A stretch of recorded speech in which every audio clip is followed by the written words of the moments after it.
Hey everyone, welcome to another episode of the Hardware Podcast. My name's Jackson Danner alongside my best man Omar Borja.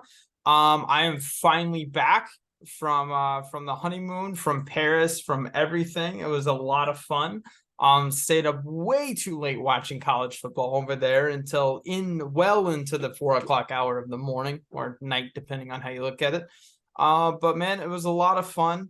Very disappointed that there wasn't much college football on when you would go various places around the city. But you know what? I guess that's a knock on Paris that I can make. Go in the off season if you're interested. So, but man, we've had a phenomenal 3 weeks of college football. Lots of not much I don't think there was one ranked matchup last week, and now there's the most number of ranked matchups this week since I want to say 2015. I saw something about that. There's a lot this week. So, anyways, but how are you doing, man? How's everything going, Mr. FCS? Well, I'm doing well. Yeah, I've been kind of scared to promote my poll, honestly. I don't want to be one of those voters, quote unquote. So it's been kind of scary, not gonna lie. I mean, which is why I kind of like hide my answers to the test. Because I used to be, it's funny just being a voter now, because I used to be like, oh, this guy's voting for that team. And it's now like I'm about to be the subject of that. But it's fun learning about the FCS. I got a lot of FCS games to spotlight, this week. So I'm excited. I also want to take a quick second to shout out the guest host for the past two weeks that have covered down so well for Jackson. And like these are just guys that know their stuff well, that are hardworking, that deserve every single bit of praise that you give them, and just are great contributing voices of the college football world. Our friend Brock Vierra of Midnight Sports Today, who covered down for the week 2 preview, and we got after it at I think like 3 in the morning for me before work. I recorded, then I made my coffee and just like packed my duffel bag for formation. And then the next week, my friend Bobby covered down so well TNT college football. Well, Brock is at MNS today. I will leave their links in the bio, not the bio, the description. And then Bobby at TNT college football covered down so great. I love talking to Bobby. Probably like one of the leading voices of UConn Twitter, which like UConn, they really surprised me in the wrong way. Like I was all into the UConn Kool-Aid, but Florida International, that's just not a good look, and it looks like they're gonna lose to Rice soon. I don't know if they're playing. Well, I mean they got Duke this week, but crazy stuff happens at the wrench. But I want to thank Bobby as well and Brock. So thank you again. But it's just good to be back with my with I don't want to call you my groom because I'm not married to you, but it's like you call me your best man, or like I don't even know what to say. But the man who gave me the privilege to be his best man, it's just great. Hey, your guy, your dude. Yeah, my guy. That's better. My That's guy, better. my guy. Your guy. Yeah, That's better. yeah. So it's just great to be there. Yeah, absolutely. No, thank you to everyone for holding down the fort while I was out for a couple weeks.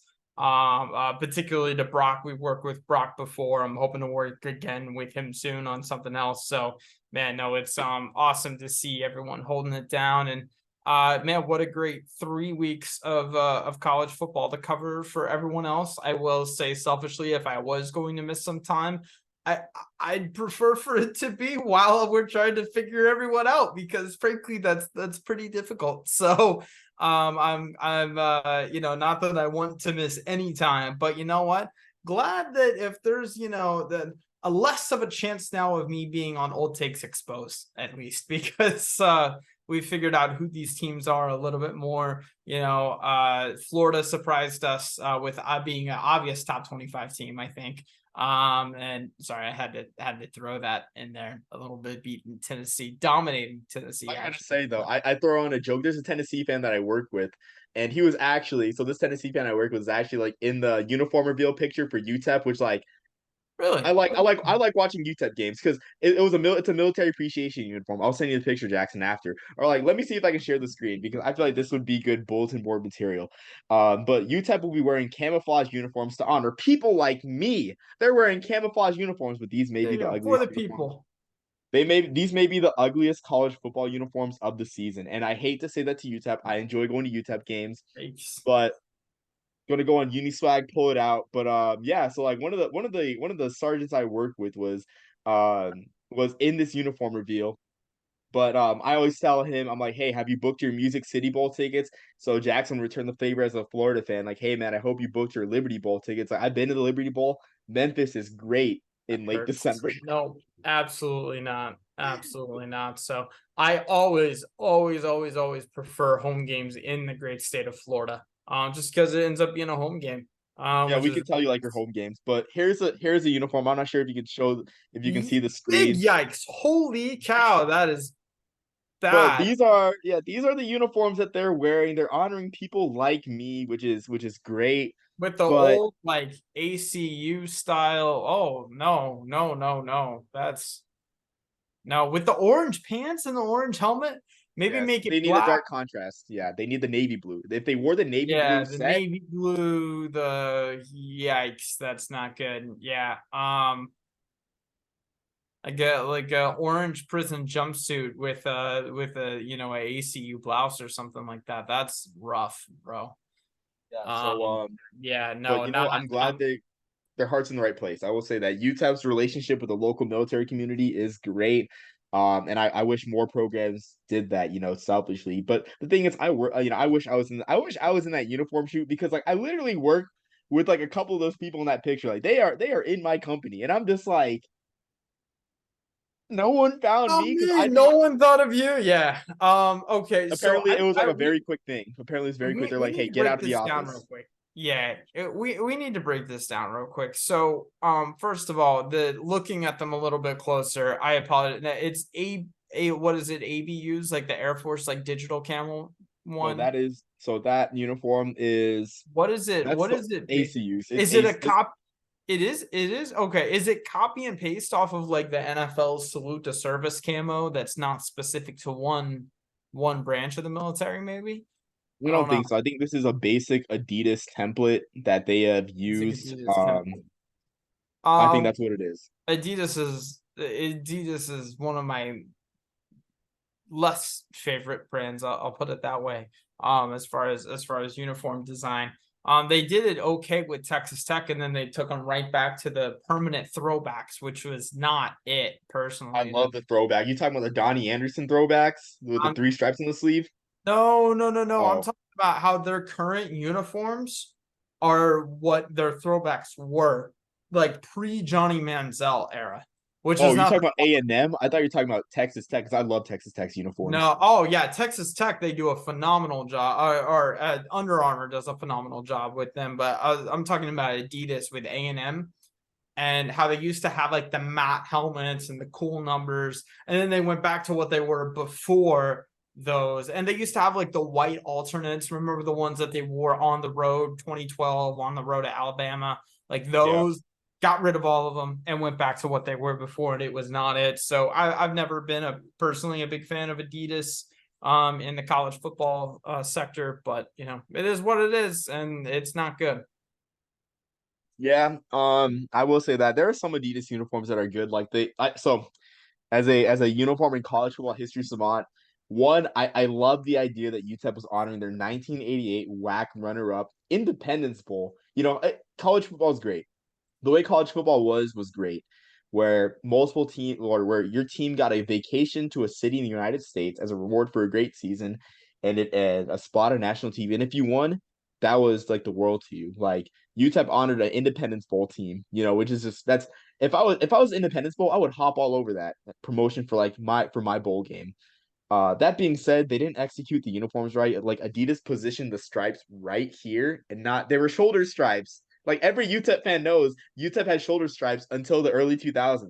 So I I'm just gonna leave it there. Adidas, their These hearts are are in the right bad. place. This is on par with I think it was Stephon Diggs painting the Asics logo on his vapor cleats because you're not allowed to wear Asics on a National Football League field. So yeah, this is bad.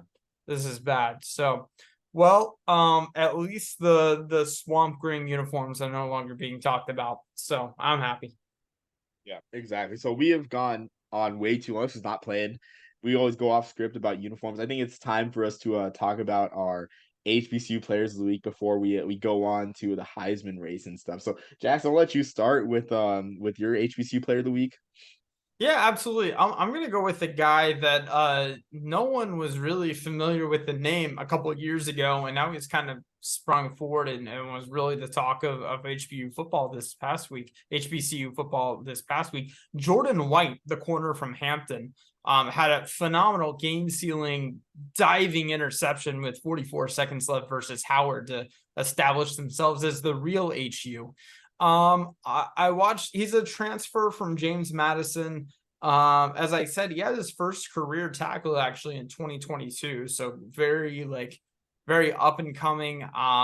He's on his transfer highlights. What I really like the most, because he did post some on YouTube, some great breaks to the ball. When he was targeted, he really had that acceleration to close in and had some really solid PBUs, including one on kind of a mid-level crossing route where he just kind of almost ripped the ball out of the receiver's hands. It was impressive. There were also some good corner blitzes on there, so he can apply a little bit of pressure. So Jordan White was my guy. Hope to see him continue this level of success because it was pretty cool to see. Obviously, whenever you have an interception and one that's not easy to make, and with that's game ceiling, it's something that should be talked about. So Hampton ranked 5th in the HBCU coaches poll. They have a bye week this week, and then they continue their schedule on the road at Richmond in a couple weeks, which everyone will be watching on Flow Sports. So Nah, don't do that, Jackson. You might as well be a voter too, making these Flow Sports jokes. But which like Flow Sports might be the reason why Delaware is like trying to become FBS. And also too, Delaware's taking some shots about Hampton. So I'm like, so I put out some bulletin board material earlier this week about Hampton and or about Delaware being on their high horse and like, we've talked about the Route One rivalry back when I was still in college, and back when we both were still in college 2 years ago during the spring season. I'm throwing it back, but talk about Flow Sports and Hampton, I mean, it's just crazy. But yeah, like you said, like I don't think I've seen a fourth quarter collapse since I guess of that magnitude. Like the MEAC made me look bad this past week. Like Morgan State spotted Towson. I had Morgan State 25 after they beat Richmond.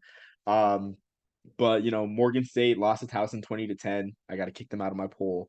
Howard, I had Howard in the top 25. They were out of the top 25 last week, but that's a team I'm still high on in the MEAC.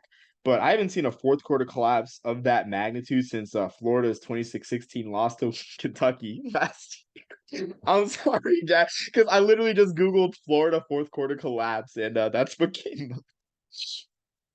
I'm sorry to do that. You're muted, bro. I can't hear your response. I was so mad I didn't even notice. Don't you mean to be referring to the 2019 Kentucky fourth quarter collapse at home for Kentucky?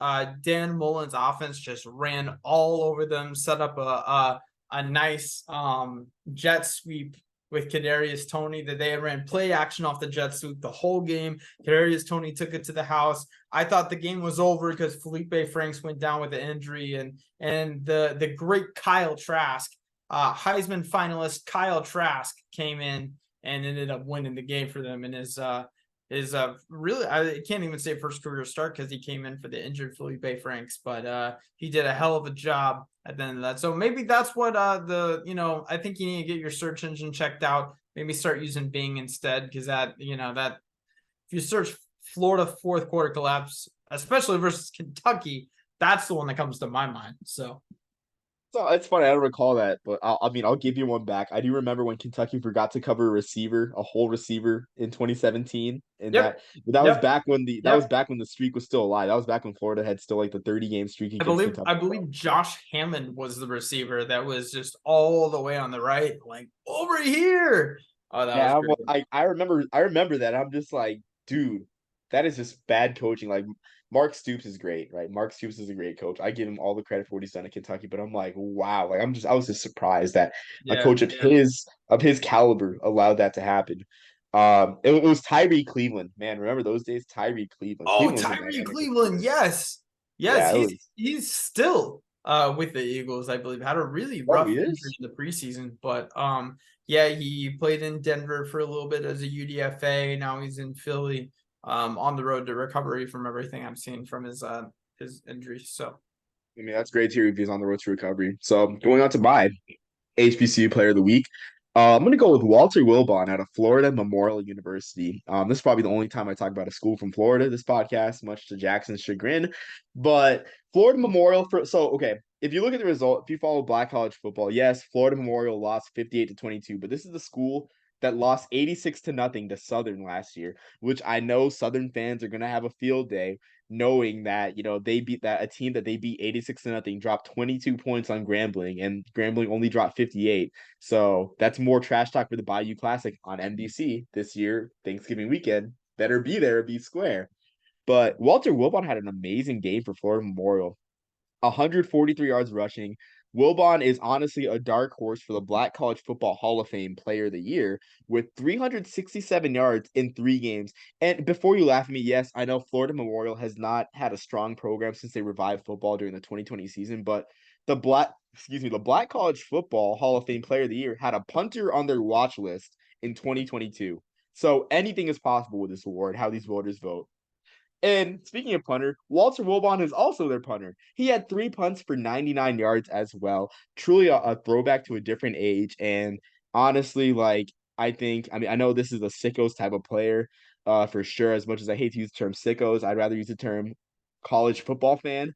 Um, but Walter Wilbon of Florida Memorial, I'm excited to see what he does. And like last year too, I know when we spotlighted Larry Harrington out of Langston.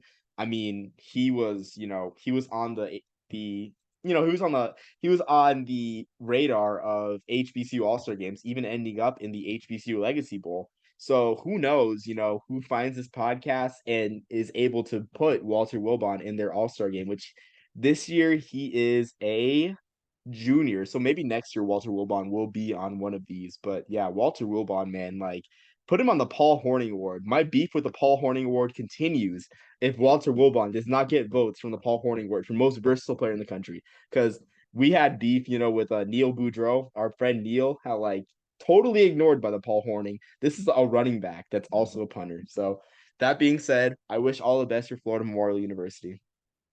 Start printing the buttons now on Redbubble. Get the voting campaign started.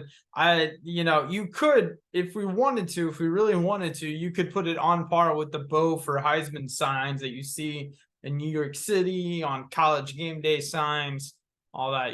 I mean, we could if we really want to get behind this thing. So Let's start with where we live. I mean, I'm sure I can get a billboard in El Paso by the border highway or something, so maybe the great people of Mexico are aware of El Walter Paso Wilbon. and Westchester County, yes, the two Let's do it. hubs of college football. So Let's do it. I'm down. But I mean, I'm all in on Walter Wilbon, man. I mean, but going on to our main topic for hardware. So, I mean, we talked a little bit about hardware right now, or just now with the Paul Horning Award and everything and the Black College Football Hall of Fame. But we're going to talk about the Heisman race. Of course, the September Heisman voting, the winner of the September Heisman, with the most notable winner being Geno Smith in 2012 with this torrid start to the season with West Virginia, only for West Virginia to fizzle out. There's not really a September sensation this year, but I want to ask you, Jackson, about a few talking points with the award. No, wait, say that again. I said there's not really a September sensation unless there is. Shador Sanders, are you gonna say Shador? I was gonna say his teammate Travis. My Oh, gosh, Travis got hurt though. Travis got hurt. he's gonna be back in 3 weeks. 9 games and you expect him to make a dent in the Heisman voting? Yeah, Come on, his Jackson. talent. Hey, Jackson, he's come playing on. 24. He's playing 24 games worth. Or no, I guess not 24 anymore. He's playing 18 games worth on both sides of the ball. Probably adds the Pac-12 championship into it too. So no, I'm just saying it's possible. Pac-12 championship. Okay. A couple things, Jackson. Jackson, that's the national media narratives. I don't like narratives on our podcast. We're trying not to do. We're just trying to cover stuff. But that first, and also too, it's my thing too, because the sergeant that is a huge Vols fan is also a huge Deion Sanders fan. And I asked him this year, I'm like, okay, what did Jackson State do this weekend? Tell me how Jackson State did this weekend. He can't answer. But anyway, he I tell him, I'm like, what, the thing with people and Deion Sanders, and I was telling another sergeant, I'm like, the thing with that is if this team goes 7-5 and makes the LA Bowl, that is an amazing improvement for a team that went 11-1 or 1-11 last year. but the But people because the won't be national happy. media, yeah, Yeah, because the national media is so fixated, they'll overlook that a team that won one game is going to a bowl. They'll be like, Deion Sanders, a Coach Prime, like how dare you send this team to the LA Bowl against a Mountain West team? Like that's the thing that frustrates me. Like you're saying Pac-12 championship, like let's be realistic here. They play Oregon. because the Rock had 15 posts about Dion and Lil Wayne was leading them out of the tunnel. A 7-5 season to the LA Bowl is a disappointment now. So Let me tell you though, like I think the most shocking outcome of this all is that Coach Deion Sanders has me watching game day because yesterday, as I was helping my girlfriend bake, well, not helping, I was sitting on the couch waiting for her to finish. That's actually what happened. Sitting on the couch, I was watching College Game Day actually, and then I saw the moment that you shared with me on Instagram Live when Coach Sanders pretty much bowed down to The Rock, and I'm like, I yeah, told you, shockingly, I watched this live. So Deion Sanders is making me watch game day when like out live here in the mountain television. time zone. Out here in the mountain time zone, I would just wake up at 9:30, make eggs, and just watch football. So No, absolutely not. Ritually have to wake up before a college game day in our house at least. But no, yeah. Okay, so I want to specify this. Travis Hunter is a sensational player and deserves Heisman consideration just because we haven't seen a player on his level since, at his positions since probably Kyle Pitts.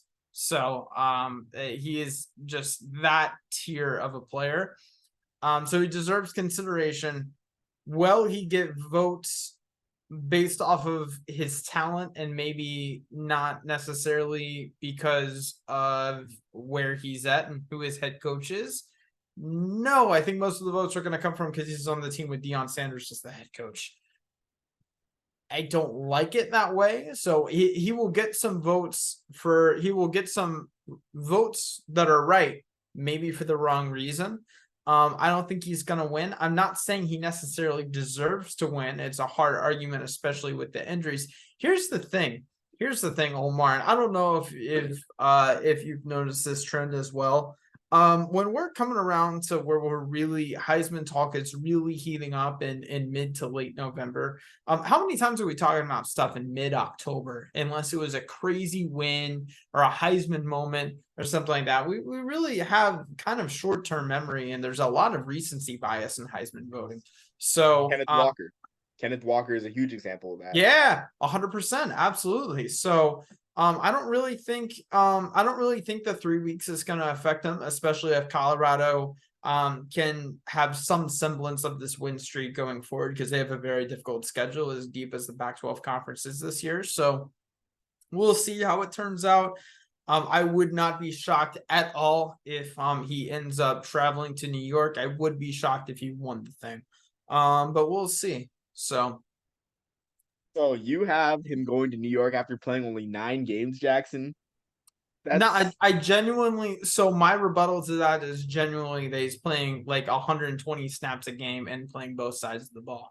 Like genuinely, he's playing Jackson. that many snaps. You can't knock him for only playing 9 games when he's playing, triple digit snaps every game if he continues that, and I think he will. Like that, I'm not gonna knock him for that, and I don't think any reasonable voter would. Jackson, you're giving me an excuse to pull out the history books. Okay, so back in 1943, Angelo Bertelli won the Heisman playing 6 games, quarterback for Notre Dame. But you know why Angelo Bertelli only played 6 games? Because of World War II. He got drafted. Or like I don't know if it was a draft, but let me see. Yeah, like he played 6 games in 1943 for Notre Dame and he won the Heisman. But that World War II called and he had to serve his country. I mean, Travis Hunter got hurt, I'm not and it's very comparing unfortunate. Travis Hunter's, cheap shot, injury I'm not to saying that should have. Yeah, World War I'm not II. counting that against him, but it's like Yeah. Jackson. He's missed 3 games. The last player to miss significant time playing, winning the Heisman, like getting considerable votes. Significant time very early on. Very early on. Jackson. I'm gonna get Notre Dame. I'm gonna get Notre Dame Twitter to like me a lot, and defending Angelo Bertelli. But it's like that the last time that something like this has happened, where a player got considerable voting, missing so much time. Heck, Blake Corum, got knocked for missing 1 game last or 2 games. I'm just saying, okay, maybe it's Shador instead. I'm just saying that That's more there's going to like it. be a It's a lot of quarterback array. consideration. if Colorado manages, and this is way more than I wanted to talk about Colorado on this podcast, by the way. So hopefully the people that are, listen to hardware for the right reasons haven't turned it off yet. I'm just gonna say, maybe if Colorado shocks the world and does go, or shocks us, the college football world at least, and somehow manages to go 8-4, 9-3, something crazy like that. Maybe you do see a little 2008, Tim Tebow and Percy Harvin getting the votes, divvied up from the same school or something like that, I'll So say this I'm just though. saying, just Okay. saying. I respect it. I respect the reasoning. You defended your stance, and I respect that. First of all, I want to mention Angelo Bertelli's stat line is truly like amazing in 1943. This is the man that went 25 of 36, 512 yards, so over 14 yards per pass, 10 touchdowns on 36 passes. Wow, like there, like This I is guess the Josh the Heupel 19 offense. This is 1940s we're talking about. Yeah, like 10 completions and 36 passes is still impressive, Jackson. Find me a player in the last century that has thrown 36 passes in the game and thrown 10 touchdowns. You can't do it, Jackson. No, You I can't do can't it. do it. Yeah, genuinely, I can't do it. No. So, okay, that being said though, enough of Angelo Bertelli. Rest in peace. Notre Dame fans, please tune in. This is definitely a snippet that we're gonna promote for sure on Twitter and TikTok. Great content But play for sure. You but mean yeah, X? that being said, though, like I do got to ask you. I mean, I think we've talked enough about Colorado, but do you think if Shador Sanders gets outgunned by Bo Nix, do you think it's a Heisman elimination game for him? And then we're gonna move on For from this Shador? topic. Yeah, for Shador. Yeah, as it should be against Bo Okay, Nix. Yeah, okay, and it's then outdoed by Bo Nix. Yeah, I think the next 2 weeks are elimination games for Shador Sanders. To be yeah, honest with you, like Bo Nix and Caleb Williams, the defending Heisman Trophy winner, absolutely elimination games. But I think the Travis Hunter discussion, because two-way players is a complicated topic in my opinion, because yes, you have Charles Woodson, but you also have Jabril Peppers too. And yes, we have never seen what we're seeing with Travis. Like the Heisman Trophy likes two-way players. Even Owen Marisic, um, who finished 10th in the Heisman voting, and he was a fullback and linebacker, not sexy positions at all, got Heisman votes. And he was 10th in the Heisman on Stanford. So I will defend your point there to some degree. But moving on from Colorado, I already feel like the national media talking about Colorado so much. yeah. It's Way bad. too much. Way too much. So we can move on from Colorado, because that's cluttering up my feed, and it's frankly almost annoying at this point. As much as I It's will bad when be. First Take talks about Colorado. It's bad with the Yeah, national media when First Take. He's like, First Take never talks about college football. yeah. That being said, we're gonna At move least on to to any degree another of knowledge, but We're gonna move on to another hot topic, another kind of staple of the media, Notre Dame. I think Notre Dame's interesting because this team looks very promising and they have a great path to make their way to the 14 playoff. And in terms of a Heisman aspect, for me, I guess Notre Dame fans would be divided between two parties. Team Audric Estime and then Team Sam Hartman. So for me, I've expressed my allegiance to running backs several times on this podcast. I'm Team Audric Estime. For me, I think this game against Ohio State, which they legitimately can win. Ohio State has not looked good against Group of Five and FCS competition so far. Well, I mean, they looked good last week against Western Kentucky, so I take that back. But against Youngstown State like held them to 35 points, which is pretty impressive. Indiana held them to 23. I think Ohio State legitimately can get upset on the road against Notre Dame. There's magic in the green jerseys. So, do you think that if Sam Hartman or Audric Estime, whoever takes charge of that game and leads Notre Dame to victory, if it happens, will be the Heisman frontrunner? no, I think it's gonna be Caleb Williams until it isn't, and I'm not saying that that is the deserved situation for him to be in. I just think that there was so much talk of back-to-back Heisman's for Caleb Williams. Just because he's a very, very good quarterback. But there was just so much talk about it that it almost seems to be like destined, at least it does in September, because it just was the narrative for so long. So no, I don't. It doesn't help that Ohio State Notre Dame, that is the best game of the day, but it shares with a lot of other games that are going on. So it's not like if Notre Dame Ohio State happens last week where there were no, phenomenal games really outside of Colorado State, which we weren't expecting it to be.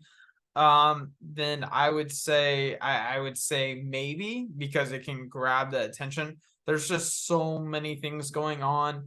People that are, going to sports bars or whatnot to watch, they're throwing on ESPN. No one's throwing on NBC for college football, in my opinion. So it just doesn't help.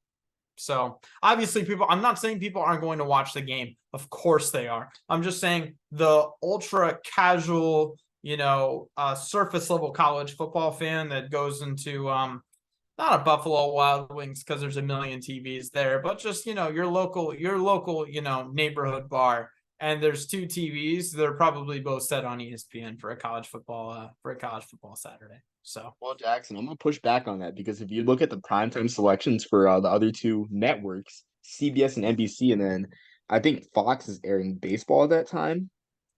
Yeah, Fox is airing baseball, I believe.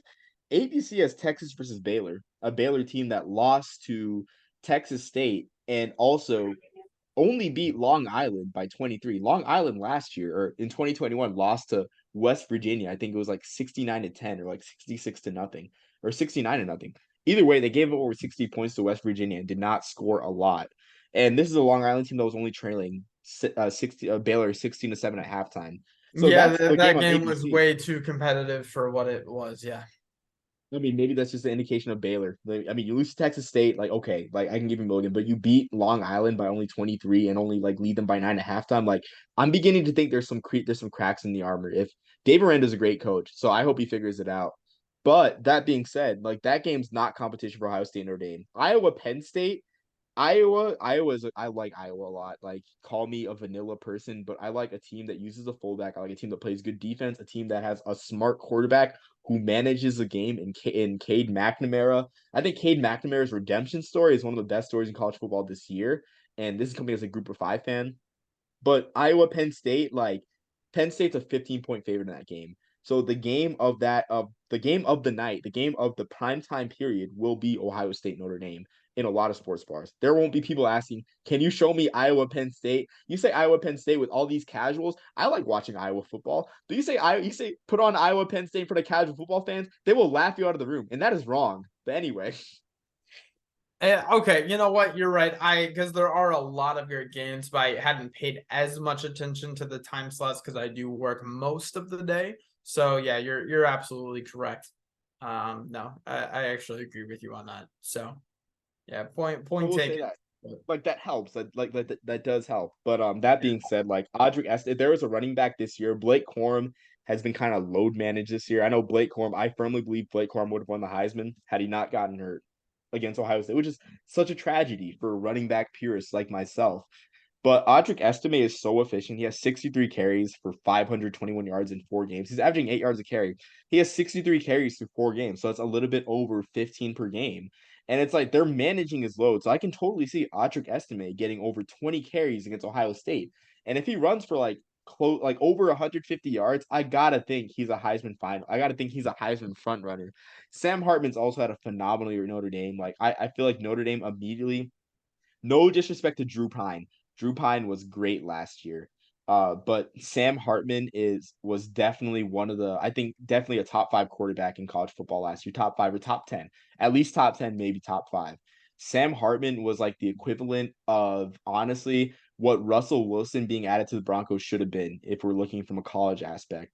So Sam Hartman is great. He's pretty much the X factor that Notre Dame's needed, in my opinion. Since Ian Book, I mean, Jack Cohn's a classic Notre Dame pocket passer. I love Jack Cohn. I wish him the best, but he's not Sam Hartman. That being said, like this game is huge for the Heisman. Notre Dame hasn't had a Heisman winner since 1988. So Jackson, again, we got to put this on a shirt. Who votes for these awards? Riders do. What program has captured the hearts of riders more than Notre Dame? And like I did with Kim, my girlfriend, Kimberly Pena, I told her, hey, 1924, four halfbacks and or three halfbacks and a quarterback sat on some horses, and launched Notre Dame's legend into the American lexicon. So ever since 1924, writers have loved Notre Dame. Notre Dame hasn't had a Heisman winner since Tim Brown in 1987. So it's like, could Heisman voters be sentimental to have a Notre Dame Heisman winner over a two-time winner to preserve the sanctity of the award that has existed since Archie Griffin? That's the question I'm kind of like playing with in my head. Um, Man, I can't think of a good rebuttal to that. Yeah, no, you're right. Jackson, Unfortunately, it's this so. Coors Light getting me sentimental about Notre Dame. The funny thing about Notre Dame though with my girlfriend is like for Christmas she got me a Notre Dame pennant because she thought I was a Notre Dame fan. So I'm not even Catholic. Oh Maybe wow, I just like yeah, it's hanging on my wall up there, but it's like maybe I just talk about Notre Dame too much in a sentimental manner that like she thinks I like Notre Dame a lot. Like I just think it's funny that I just have a random Notre Dame pennant that I that didn't is buy very on my funny. wall. Actually, So I that mean, is there's a very lot of funny. funny stuff like this Rice helmet wing, but How did I not know that story, man? Yeah. we didn't tell you. Um. Meanwhile, I have my Reese's Senior Bowl pennant hanging up. So Pennants are cool. Harvard Rose Bowl pennant. Remember when Harvard went to the Rose Bowl? You probably don't. That was in 1920, January 1st, 1920. So no one probably remembers that. yeah, no, I was just short of 80 years too late. So yeah, You and me both. yeah. But enough historical waxing aside, I'm just excited for the Heisman race. I legitimately think, and I might be on cold takes exposed and whatnot, but I legitimately think this year might be the year Notre Dame player jumps back into like into winning the Heisman. To be honest, whether it's Sam Hartman or Audric Estime, because I feel like the environment is so there, and this Notre Dame team feels way more special than the 2012 team, more special than the 2020 team, in my opinion. So I really feel I'm really excited for like Notre Dame this year in the Heisman race. Yeah, no, I agree.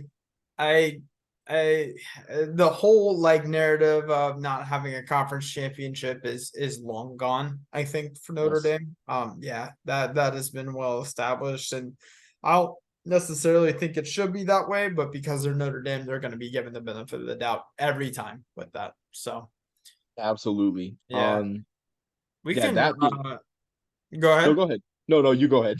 Oh, I was just gonna say I've got a couple, maybe not Heisman candidates, but a couple top offensive performers of the week that I wanted to mention at least.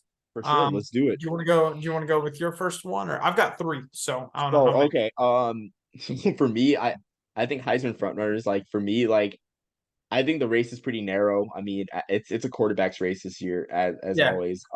With my main dark horse being Talia Tungavailoa, I'm excited for what he can do. If he can win against, if he can either beat Ohio State or Michigan, I think we're talking Talia Tungavailoa in the Heisman race. it's a Because conversation. Yeah, it definitely is. He did like the way he performed against Charlotte on NBC in primetime did not help him out. And shout out to Charlotte for holding a 14-9 halftime lead on primetime at NBC, even though I'm disappointed at all you casual college football fans because they were saying that NBC's audience for Charlotte versus Maryland was probably most likely the lowest primetime sports audience that NBC's ever had. And I'm just like, as a group of five fan, I'm like, that's pretty messed up.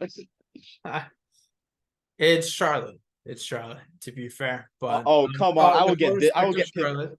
I'll get Biff on you, Jackson. I will get Biff on you. I don't think you want Biff Poggi. You know, I don't think you'd say that to Biff I Poggi's face. I don't, but I'm frankly not worried about them this weekend at least. Um, I'll go with my first I don't want to say player of the week to watch, but a week 3 performer of the week. I'm gonna go with the guy that we haven't given nearly enough credit to. We talked all about the guy that was in front of him on the depth chart. We've talked about him for years and haven't even said this guy's name before on the show. I'm going to go with Kai Horton, the quarterback from Tulane. We talked, I mean, so much about Michael Pratt, like I said, and for a good reason. Big Michael Pratt fan. He's going to be coming back against Nichols pretty soon. But man, Kai came off the bench against Houston on the road in 2022 to lead an overtime victory in what was a blackout game for Houston. And they didn't really see any action after that until Michael Pratt got hurt. And what do you know? Both times he's really stepped up to the occasion. He made Ole Miss a very competitive game. Obviously the win this week. So man, too, the props to Mr. Horton on having just really just a couple great times. It reminds me of, and I'm not comparing him to Kyle Trask, but it reminds me a little bit of just not really saying anything, like just coming off the bench, not expecting to be the starter for getting the wins, but just coming off and doing his thing, coming in ready, coming in hot. And then, if he's not considered the starter, which frankly, I don't think he should be against Michael Pratt. But okay, just goes right back to the bench. It seems like, unless there's something I'm missing, and any Tulane fans, please correct me if I'm wrong on that. But yeah, I'm impressed. Oh yeah, Kai Horton has definitely been around the block. Back in 2021, his first career start. Well, his first career start. You know who he came against, Jackson? The number 2 team in the country, Cincinnati, at home. Really? No And kidding. I know they didn't expect him to do much, but he managed the game well. Like Tulane was only down 14-12 at halftime to Cincinnati and down 21-12 heading into the fourth quarter. So Tulane's in good hands if Kai Horton doesn't transfer, which I don't think he will. We love Michael Pratt, and my heart breaks for Michael Pratt because that could have been a Heisman moment, and I do think Tulane could have beaten Ole Miss if Michael Pratt played. If Pratt That was is playing, I think they beat Ole Miss. Yep. that is no disrespect to Kai Horton though, because Kai Horton is just an amazing backup, and they have great insurance. Like I forgot about the Houston game, for sure. Yeah. I forgot about the Houston game. Like that And was I a was good I one. was going back to watch some highlights of that game, and man, like it was an intimidating environment, like for Houston, and not a school that you necessarily think of Yeah. as like a tough place to play. That place was rocking, man. For the blackout that they had that game, like that was difficult. So yeah, no, absolutely. It's and I didn't even I wasn't aware of that against Cincinnati. So man, just coming off the bench a lot in over the span of multiple years, doing his job and going right back down and not complaining and proving himself at every given opportunity. So Time's gonna come soon for sure. I mean, since yeah, we're doing the performers of the week, I gotta go with my guy Bryson Daly for Army. And I know this may be biased, but like just a to be little. honest, so week one against ULM, like I was in panic mode. I'm like, we just lost to ULM. The new offense looked dead. This may be a rebuild, and I'm fine with that because Coach Monken already rebuilt Army once to respectability. He's 5-4. I guess it's his like ninth year, 2014. So this is his 10th year. He's 5-4 against Navy. I trust the process. This is just one of those years. But Delaware State, he became the first quarterback since 1956 with 3 touchdown passes and 2 rushing touchdowns. That was Delaware State. We respect Delaware State in this podcast many times. We're waiting for them to go to the Celebration Bowl, but it's Delaware State. So against UTSA, I was like, you know what? If we're competitive against UTSA, I am just fine with that. UTSA, even without Frank Harris, is a very talented team. Frank Harris didn't start this game, but Bryson Daly had 133 passing yards and just a tough, gritty rushing performance. 24 carries for 100 yards. And this week against Syracuse, I'm excited to see what the offense does against Syracuse. What kind of tricks are up Coach Monken and co-offensive coordinators Matt Drinkle and Drew Thatcher's sleeve against Syracuse. The first meeting against Syracuse since 1996. Army will be seeking their first win since 1986. That being said, Bryson Daly, I mean, he's passing the ball very well. The offense flows good, where it's not 3 yards in the cloud of dust, and it's like for me, I never mind. I love the triple option. I love fullback dives. I mean, I love inside run game. But like for casual football fans, seems like we're like really kind of like directing our thoughts to casual football fans. Like casual football fans are gonna love Army and Navy's offense this year, just with the amount of increased passing, the increased edge play, the increased jet sweeps. So Bryson Daly's my other performer aside from Talia Tungavailoa, but Army Syracuse, don't sleep on that one because that is a rivalry that I got a piece dropping tomorrow for Ads for Football, the Army blog. So be sure to tune in for that one. That's a rivalry that's meant a lot to college football. Really a changing the guard type rivalry, and I'm glad it's back. I'm gonna go with my next performer of the week from last week. I gotta beat you to him. Matt Sluka, quarterback from Holy Cross, 23 for 30, 275, 4 touchdowns, and then maybe the most impressive part, another 98 yards and 2 rushing touchdowns. So honorable mention, Jalen Coker, 9 receptions, 124 yards. 3 of those 4 touchdowns from Sluka were to Coker. So including one touchdown. It was just phenomenal body control on a goal line fade that was well placed by Sluka and even a better catch by Jalen. So gonna go with the Holy Cross great. Jackson, I can't believe I've converted you to a Holy Cross fan. Like I can't like man, I this is the moment. This is something that is 3 years in the making No, from I've the talked. Do you pandemic. know how many times I've talked FCS and Holy Cross Okay, on I should this podcast? I know this isn't the first time, Hey, you but should I'm be just giving so me a little glad. bit more credit. I know. I'm so glad that I guess like because I wasn't expecting this. Like yes, Holy Cross. Like it's like so we've gone to the point where it's like it's shocking if Holy Cross loses a game at this point because like Yale they looked sluggish at the start and I'm like man Yale might look really good because I had Yale ranked 20th in my FCS poll, but they just like pulled out of the gates against Yale and Jalen Coker. I don't know if you picked Jalen because he's a small school Saturday alum for Jim Nagy on his board, but Jalen Coker. Holy Cross fans will never forget Jalen Coker for the miracle in the Seven Hills against Sacred Heart in the 2021 FCS playoffs. This is the guy that goes up and gets balls great. And Holy Cross is becoming a wide receiver factory, Jackson. Khalif Raymond returning kicks and being a great slot receiver for the Lions. Like, it's a receiver factory out here in the Seven Hills of Worcester, across from the Rothman's furniture store on the waterfront. It's that's not the only factory out there. We're making more than furniture on that side of Worcester, Massachusetts. We're making great receivers. So I'm glad to hear Matthew Sluka is legitimately a Walter Payton. I wouldn't be surprised if he ends up in the top three of the Walter Payton Award finalists. Because last year Tim DeMorat, the Josh Allen of the Seven Hills, who I hope gets a look in the merged USFL XFL, which like that's another thing, Jackson. Like we are right now, we have set aside our weapons and we are in unity as this USFL XFL merger begins to be worked on. But I hope Demorat gets a look. But Demorat finished second for Fordham. And if you think about it, the Patriot League has constantly been disrespected because they're nerd schools. I mean, no other way around it. It's a conference full of nerd schools, and that's a good thing. That's why I love them. But Matt Sluka and Tim DeMorat are like they've changed the narrative around that around best teams in that league. So I'm glad he picked Matt Sluka and Jalen Coker. I hope Coker makes a Senior Bowl. Maybe then I'll consider going to the Senior Bowl, but maybe I won't because I'll be in the field. But anyway, I don't have any extra players. Jackson, do you want to go on to our games of the week?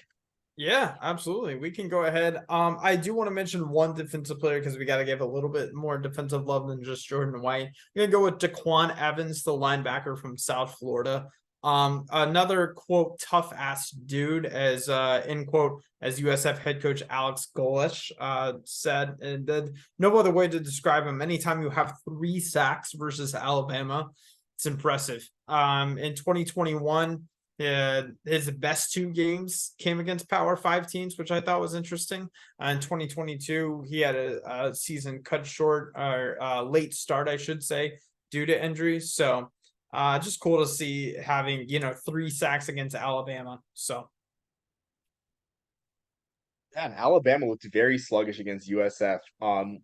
That's very uncharacteristic of a Nick Saban coach team. So I think there may be something deeper. I'm not going to say this Alabama team's bad, but like it was by really weird. Alabama standard, this team is Yeah, bad. 10 to By 3 in the Alabama final standard, stages. which is higher Yes. than anyone else's. So Yeah, like 10 to 3 in the final stages against USF. No disrespect to USF, but like any team, any non-power five team is like honestly unacceptable for an Alabama team. But yeah, I'm glad you're shouting at USF. USF looks much improved. A huge game for bowl eligibility this weekend will be USF Rice. Even though that's not one of the games that I have on my list, that game will definitely have bowl implications. And who would have thought that that game in the American of all games would have bowl implications?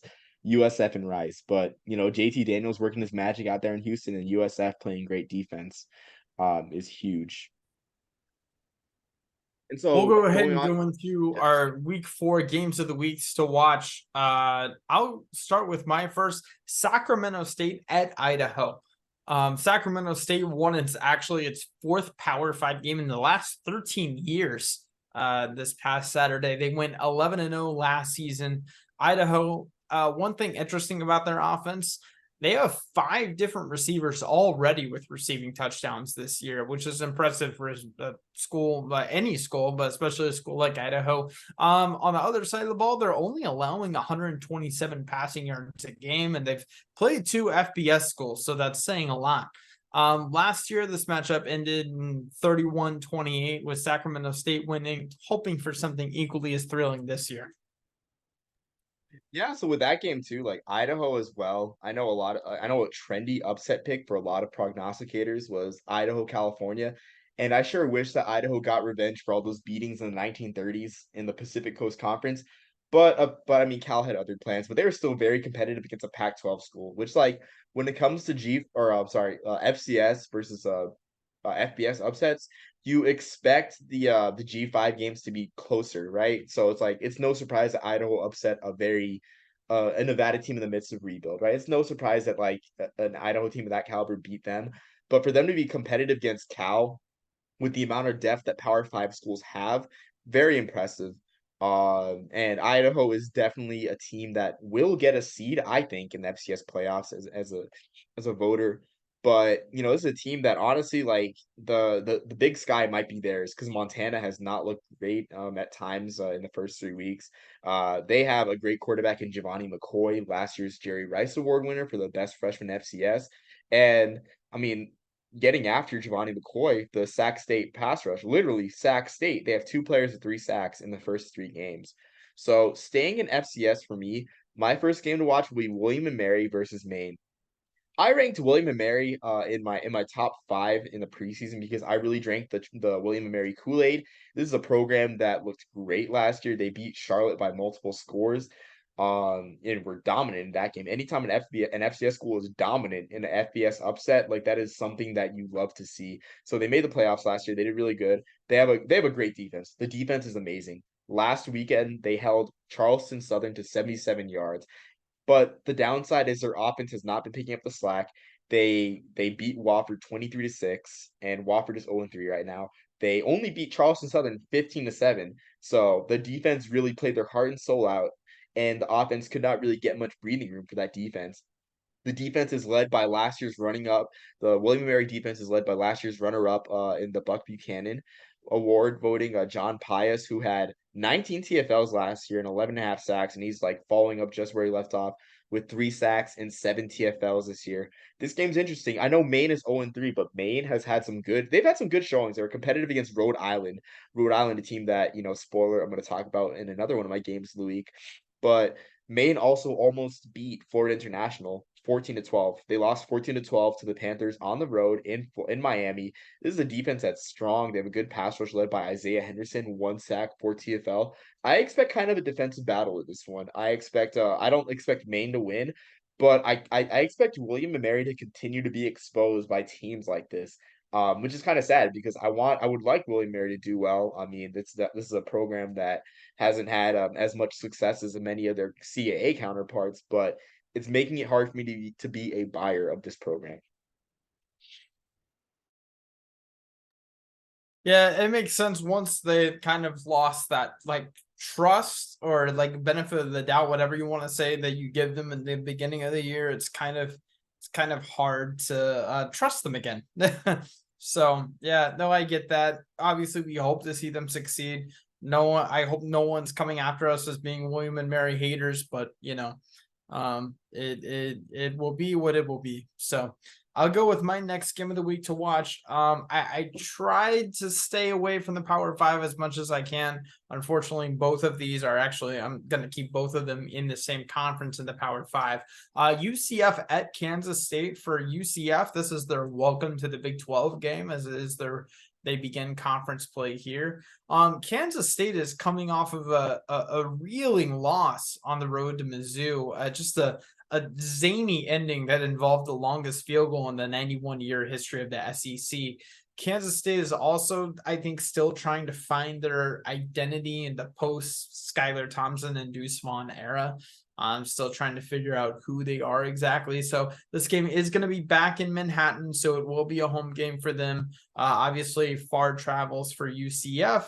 But yeah, man, I'm excited to see UCF and beginning their Power Five conference play. And for Kansas State, hopefully this is a bounce back game, because that was a tough way to lose last week. So, and it should have been a win. So Absolutely. I mean, a 61-yard field goal, which is great. It's electric, but not when you're on the losing end. It's just interesting too. Omar, did you see the ending of that game? I did not. That was not a game that I was watching. It was 90 seconds. They were pinned down at Missouri was pinned down in their own 20. They got to where it was a 56-yard field goal, and they got called. They went out and sent the field goal unit. They got called for a delay of game with 6 seconds left. And so the 56-yarder became a 61-yarder. They trotted the offense back out. The pass got batted down by a K-State defensive lineman to where there were 2 seconds left. They said, well, we don't think the Hail Mary is going to work. We're just going to send the field goal unit back out. And they got it. That's insane. Like that Yeah. that sounds Yeah. amazing. And I wish I Yeah. watched that, honestly. Like that's just great. Like maybe Missouri, honestly. Maybe there's something we didn't know about Missouri heading into this year.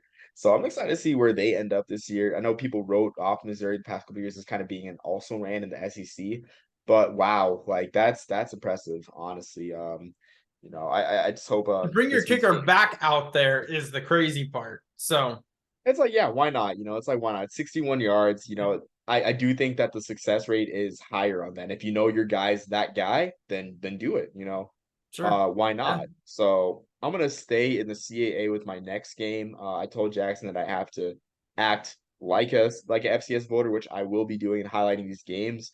So this next game is Rhode Island versus Villanova. And heading into the season, one of my favorite storylines in all of college football was Rhode Island's push to the playoff. A lot of people were high and right on Rhode Island. Rhode Island looked like a team. I ranked Rhode Island my preseason top 25, as a lot of people did. Rhode Island looked like a team that could make the playoffs, and this playoff run would be special for Rhode Island because Rhode Island has not made the FCS playoffs since 1985. That's correct. The Rhode Island Rams have not made the FCS playoffs since the Ronald Reagan administration, which is crazy to me that a team can go that long without making the playoffs. But I digress. This team went 7-4 last year.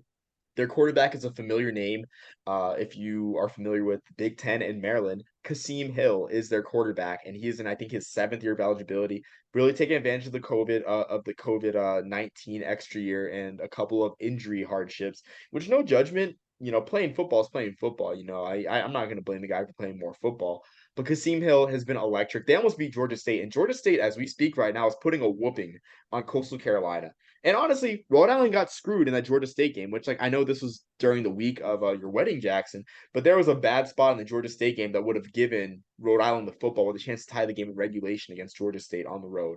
But this is a Rhode Island team that's for real, but losing that Georgia State game hurt because the rest of their non-conference schedule is not as strong.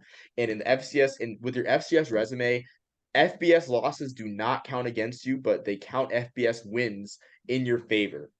So it's kind of like a nothing to lose, everything to win situation for voters. The rest of Rhode Island's non-conference schedule is weak with Bryant and Brown. So they need all the wins against good conference teams they can get. This week against Villanova is a great opportunity for that. Both teams are 2-1 with losses to FBS schools. Kasim Hill is slinging the ball great for the Rams, 941 yards in 3 games. He's throwing to Cathero Summers, 16 catches for 332 yards and 2 touchdowns, which if Summers has a good enough year and continues to be a great deep threat, we may see our first wide receiver winning the Walter Payton Award since Cooper Kupp for Eastern Washington when he was in college. Going to Villanova, a matchup to watch. This is just a made for Flow Sports matchup with Cathero Summers being guarded by Devin Marshall with 5 pass breakups. If you're an NFL fan, if you're a fan of the Bills, especially, you know that Christian Benford has been getting significant playing time for the Bills this year, a Hula Bowl alum, a Villanova alum. So Villanova looks like defensive back factory, but Rhode Island Nova is an important game for the Rams, more so for the Rams than I think Villanova, because that perception for I feel like all of FBS is except for the CAA, the other CAA teams are rooting for Rhode Island to end that drought, and they need this game if they're going to end that over almost 40-year drought. No, absolutely. Man, that is a long time to be going without a playoff appearance, but yeah. I will move on. I'll move on to my last game. Like I said, I'm going to stay within the Big 12. I'm going to go with BYU at Kansas. Of course, the rematch of the 1992 Aloha Bowl. Something funny, not really related to the game, but I'll humor everyone listening. I love the Big 12 posting Puka Nacua BYU highlights and kind of taking credit almost as Big 12 made when obviously that was before the merger. So BYU is coming off of a huge win versus Arkansas. Something to note for them, this is one of 4 road games in the Big 12 for them. The other 3 at Texas, at West Virginia, at Oklahoma State. I know Oklahoma State looked maybe one of the worst games they've had in the Mike Gundy era. But it's not implausible that they go 0-4 in road conference play if they lose this one, just because that's a pretty difficult Big 12 road schedule in my opinion. You can write the Texas one in and pin, I feel like, almost, and then West Virginia and Oklahoma State, tough places to play. Maybe they are the better team on a neutral field, but I don't feel as confident going on the road. So anyways, just something of note. Yeah, so that Kansas game is intriguing because Kansas, yes, is 3-0, but I'm still not sold on the Jayhawks because they only beat Nevada by 1 score last week. And this is the Nevada team that, pretty much got whooped in their own house by Idaho. And so I'm not really sold on Kansas just yet. I mean, I will say that Jalen Daniels is an amazing quarterback. I mean, he's been for the past couple of years, but still, Kansas has some things to prove, I think. BYU, on the other hand, BYU as well. So at first I thought BYU was kind of, I guess not in over their head, but they're a little bit disappointed how they started week 1 with a 14-0 victory over Sam Houston. But that Sam Houston defense is legit. Like, I saw them the following week after that BYU game, and they held an amazing Air Force option offense to 13 points. And like, there were times when Air Force looked like they did not know what to do running that option against Sam Houston.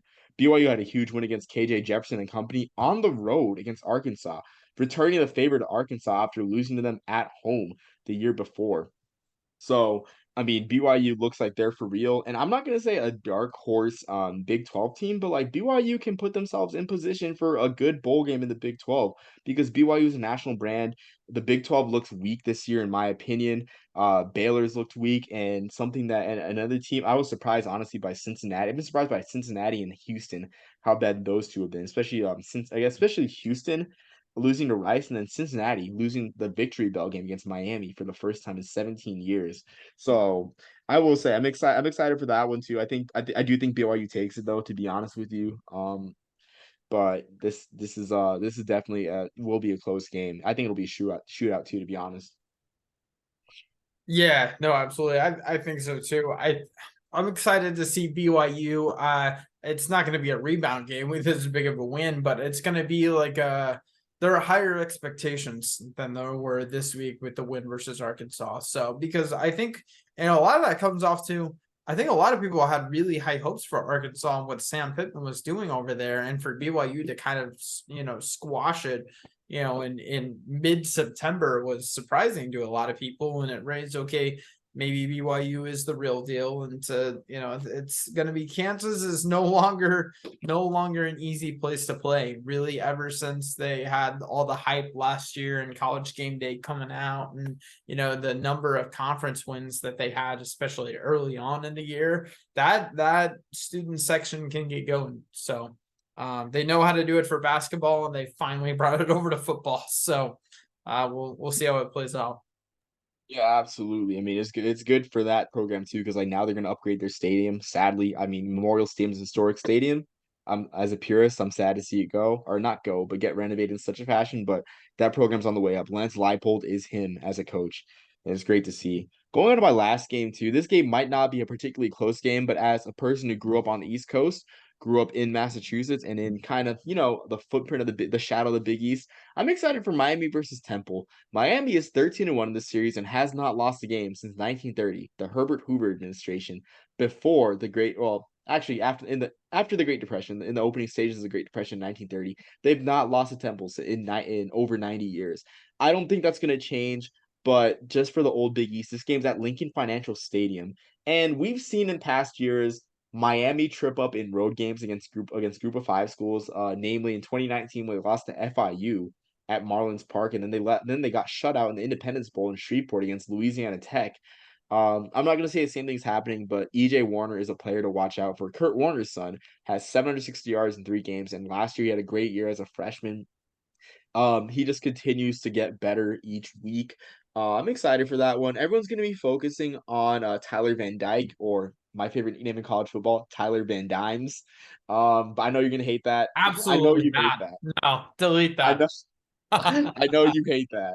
I know you hate that, but focus on EJ Warner as well, and also too, I want to point out Quincy Patterson, the former Virginia Tech and North Dakota State quarterback, who this year has 8 carries for 12 yards and 3 touchdowns rushing. I just love that stat line. Like the Wildcat is alive and well in the year of our Lord 2023. A couple other games I want to give brief mentions to. I want to mention. I know last week we talked about, or I guess I talked about with Bobby, North Carolina Central with Davius Richard having kind of like a national, a good national showing game against UCLA. That didn't really work out as North Carolina Central lost 59-7 to the Bruins. But Davius Richard will be playing against Mississippi Valley State, a Mississippi Valley State team that has 2 losses to Division II teams. They'll be playing at Lucas Oil Stadium. And I'll be honest, I think Davius Richard might put out the best performance, a best quarterback performance in Lucas Oil Stadium. Probably a better quarterback performance than Anthony Richardson will put out all year at quarterback. And I know, I'm sorry, I had to do it. Jackson, I'm sorry, I had to do it. I had to do it. I'm sorry. I'm sorry. But that's just another fun HBCU classic happening this weekend. And then, of course, the Ivy League's back, which means Friday night with the Ivies is back. We got Brown versus Harvard, and Brown is, they're a program that we've been like talking about since the EJ Perry days. Brown looks like they're getting better, but again, Harvard looks great this year. They had a blowout win against 10-1 Pioneer Football League team last year. But hopefully Brown keeps it competitive. I really hope they keep it competitive against Harvard.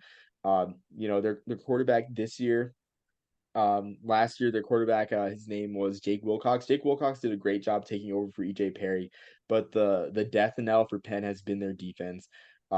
He threw for 355 yards and 3 touchdowns last week against Bryant. We'll see what act he follows up with against Harvard. But again, I'm going to be talking about Friday night with the Ivies every single episode we do. This one's on ESPN Plus. It's not on ESPNU. But Brown versus Harvard, be there or be square. Be a nerd. I'm glad Ivy League Friday nights are back because that slowly became one of my favorite college football traditions over here. So very happy to know that it's back, and I actually, you know what, I will participate in this round, so that'll be fun to watch. I'm glad to hear that I'm slowly winning you over, Jackson. First with the double Holy Cross, that was like 3 years of convincing with the double Holy Cross reference and everything, and then Yeah, it now took a with, minute. It took a minute, but it slowly grew on me. So yeah, like some teams going to be grateful they have Matthew Sluka as their quarterback in the NFL. I'm going to say I'm manifesting it, and then of course with Harvard versus Brown, which I'm excited. I don't know if I'll be tuning in because having a girlfriend changes that, but I will hopefully be watching on my phone off to the side, but I don't even think that'll be allowed. Um, but that being said, Jax, do you have anything final to add to this podcast? I don't, man. I'm glad to be back. It's been fun, and man, we got a great weekend ahead of us, and looking forward to doing it again next week. I am too. I mean, this is definitely something I look forward to. I just love, I mean, who doesn't love talking about college football, But this has been great for sure. Um, you know, Tune in next week for Jackson and I. I got a lot of bulletin board material to sift through and post on our Twitter. But until next time, everyone, peace, love, and soul.